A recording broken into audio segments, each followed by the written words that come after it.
And let's go live to Labor MP Josh Burns, who joins us from St Kilda today. Josh, obviously a difficult day for you and for so many members of your community today. Can you reflect on what the mood's like among those that you represent?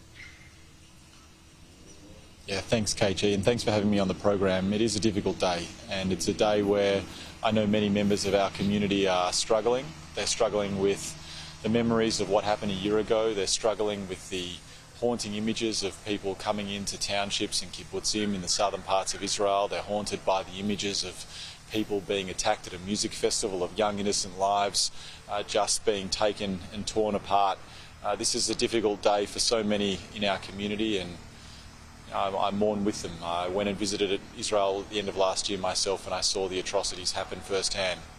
And, it's shattering, KG, and what's happened since has been such a difficult year. I know at home the Jewish community is feeling the effects of the rises of antisemitism, and it's a really difficult day for so many.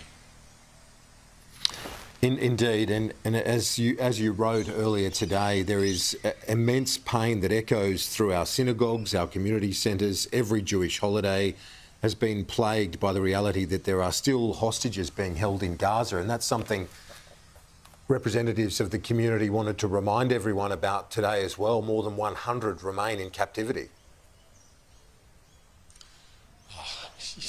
To even try and think about it, KG, is just too heartbreaking. And for family members who still have hostages, families who are hostage in Gaza, I mean, it's just the most crippling and terrible thing to think about. And obviously we'll be coming together as a community to pray for their release and to pray that they be returned to their families safely.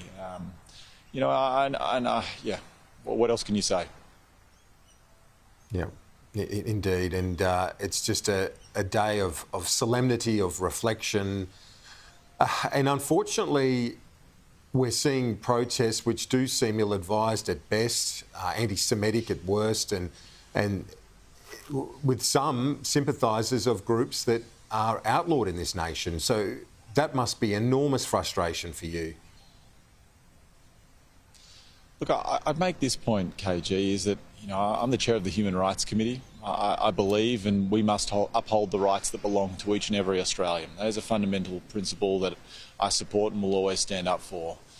But today's a day where people are hurting. It's a day of mourning. It's a day of grief. And I think it's really important that we have a shared humanity in all of this. Of course I recognise that there are Australians who have family in Gaza or in Lebanon that this past year has been devastating for, and they deserve a space to grieve and to be with their community and to mourn with loved ones and to hope for a more peaceful future. And today I think the Jewish community needs a bit of space to do that, to have the respect of their fellow Australians, to mark a terrible time that happened a year ago.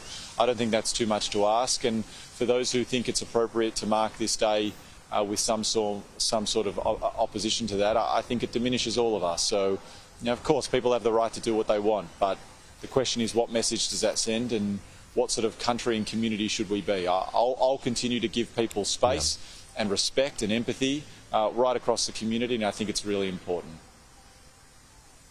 Indeed, and about that humanity and respect, it's fundamental. And I want to ask you about the criticism. I had Josh Frydenberg on the program today. You would have seen his criticism over the weekend towards the federal government.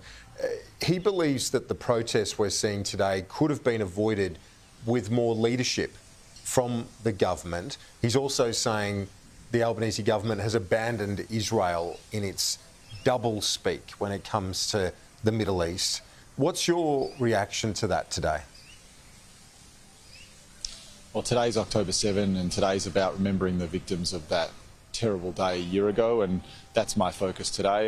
There are obviously, there's obviously a time for a serious discussion about the way in which things have unfolded, and I'm of course up for that, and I'll be seeing Josh later today, and I look forward to seeing him. But today's not about domestic partisanship. It's about the people who were taken, innocent lives who were taken, people who are peaceful people who wanted to see peace between the Israelis and the Palestinians, people who were dancing at a music festival. Today's about them, and I'll maintain my focus on them.